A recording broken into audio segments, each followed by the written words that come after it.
আমরা এই ভাষার মাসে ভাষা খুঁজে পাচ্ছি না। কি করলে এই জামাতের ভণ্ডরা ক্ষমতার লোভে যারা অন্ধ হয়ে গেছে, যারা বাংলাদেশের মানুষদেরকে অন্যায় জুলুমে নিজেদেরকে নিয়োজিত রাখছে, যারা অনলাইনে প্ল্যাটফর্মে শিবিরের সন্ত্রাসীদেরকে লেলিয়ে দিয়ে আমাদের নারী বোনদেরকে হেনস্থা করে যাচ্ছে, এর কোনো সমাধান আসছে না। কোন ভাষায় প্রতিবাদ করলে এই শিবিরের মুনাফিকরা সুস্থ ধারায় রাজনীতি করবে, সেই ভাষা আমাদেরকে এখন খুঁজতে হবে। যে আমাদের প্রিয় নবী হযরত মুহাম্মদ সাল্লাল্লাহু আলাইহি সাল্লাম, আমাদের সৃষ্টিকর্তা মহান আল্লাহ তাআলা যে নারীদেরকে সর্বোচ্চ সম্মান দিয়েছে, সেই নারীকে একটি মুনাফিক রাজনৈতিক দল ক্ষমতার লোভে বাংলাদেশের নারীদেরকে কিভাবে বন্ধ করা যায় তার প্রতিনিয়ত আমরা ষড়যন্ত্র দেখি। ডক্টর শফিকুর রহমান, তুমি সেই নারীদেরকে বেশ্যা বলেছ যে নারীরা আমাদের বাংলাদেশের ছোট্ট শিশুদেরকে প্রাইমারি স্কুলে নৈতিকতা শিক্ষা দেয়, তুমি সেই নারীদেরকে বেশ্যা বলেছ।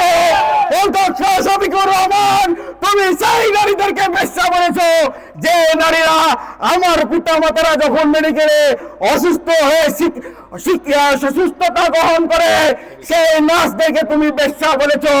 তুমি সেই নারীদেরকে বেশ্যা বলেছ যে নারীদের হাতের ঘামের শ্রমে বাংলাদেশের অর্থনৈতিক মেরুদণ্ড টিকে রয়েছে, সেই লক্ষ লক্ষ শ্রমিক নারী কর্মীদেরকে তুমি বেশ্যা বলেছ। তোমাকে বাংলাদেশে তোমাদেরকে নারীদেরকে ক্ষমা অবিলম্বে চাইতে হবে। বাংলাদেশের নারীদের প্রতি তুমি ক্ষমা না নিয়ে তুমি বাংলাদেশে সুষ্ঠু রাজনীতি করার আর কোনো অধিকার তোমার থাকে না।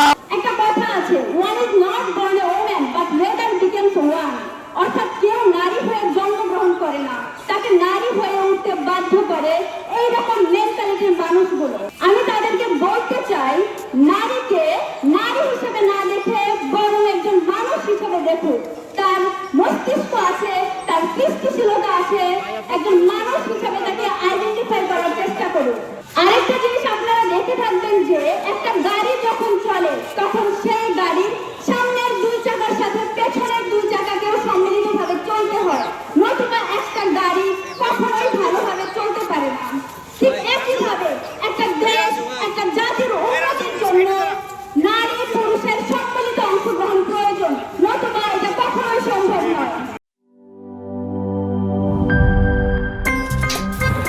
আমার একটা স্মার্ট সিদ্ধান্তে 25% গ্যাসের খরচ কমেছে। ভাবছেন কিভাবে? সাধারণ গ্যাস স্টোভ বদলে আমি এনেছি আরএফএল গ্যাস স্টোভ। এর সাইন্টিফিক নজল ও ব্রাস বার্নার ক্যাপ সমানভাবে তাপ ছড়িয়ে রান্না করে দ্রুত, তাই গ্যাসও বাঁচায় 25%, টাকাও বাঁচে 25%। আরএফএল গ্যাস স্টোভ নিরাপদ ও গ্যাস সাশ্রয়ী।